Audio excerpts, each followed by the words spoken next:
ये वाला एग्जांपल बेटा इंपॉर्टेंट है और पीछे के साल में ये एकेडमिक के अंदर आपसे पूछा गया है और जहां तक मुझे देख करके याद आ रहा है कि इस तरह का क्वेश्चन इससे मिलता जुलता क्वेश्चन 11 एंट्रेंस एमयू के अंदर पूछा गया किसी साल में, पीछे के 10 साल में ये इस पैटर्न पर क्वेश्चन आया है, कई दफा इस तरह का क्वेश्चन आया। सुन लीजिएगा, डिटरमाइन द एपी, यहाँ पर आपको एपी निकालना है जिसका थर्ड टर्म बच्चे 5 है और 7th टर्म 9 है। तो बहुत सीधा सीधा है कि थर्ड टर्म का मतलब क्या होता है, थर्ड टर्म का मतलब होता है a3 और a3 को लिख सकते हैं a प्लस 2d। ठीक है बच्चों, थर्ड टर्म कितना दे रखा है प्यारे बच्चों 5, आपने लिखा a plus 2d, this is the first equation. और आपको दूसरा क्या दे रखा है 7th टर्म, तो प्यारे बच्चों 7th टर्म आपको कितना दे रखा है 9, जिसको लिख सकते हैं a प्लस 8d और इसको दे रखा है 9 is equal to a plus 8d।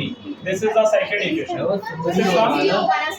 हाँ a प्लस ओके मैंने 6 बोला था बट 2d लिख दिया बाय मिस्टेक, तो यहाँ पर मैं सही कर देता हूँ a प्लस, यहाँ पर वेट अभी मैं चेक कर लेता हूँ। थर्ड टर्म तो सही था अपनी जगह, थर्ड टर्म तो सही था, नीचे वाले में हमारा गलत हुआ है उसको सही कर देते हैं। ठीक है, ये था 7th टर्म, तो 7th टर्म बनेगा बच्चों a प्लस 6d, कोई बात नहीं है यहाँ पर सही कर लेते हैं a प्लस 6d। अच्छा मैं 9 टर्म समझ रहा था बट 7th टर्म को 9 दे रखा है, तो a plus 6d is equal to, clear है सबका, a plus 6d is equal to 9। अब फर्स्ट इक्वेशन और सेकंड इक्वेशन, दो इक्वेशन आपके सामने। अब इन दोनों इक्वेशन को जब आप मैनेज करेंगे, एडिंग करें या सब्ट्रैक्ट करें जैसी जरूरत हो उस हिसाब से देखते हैं, तो a plus 6d is equal to 9 और दूसरी तरफ क्या है बच्चों a plus 2d is equal to 5।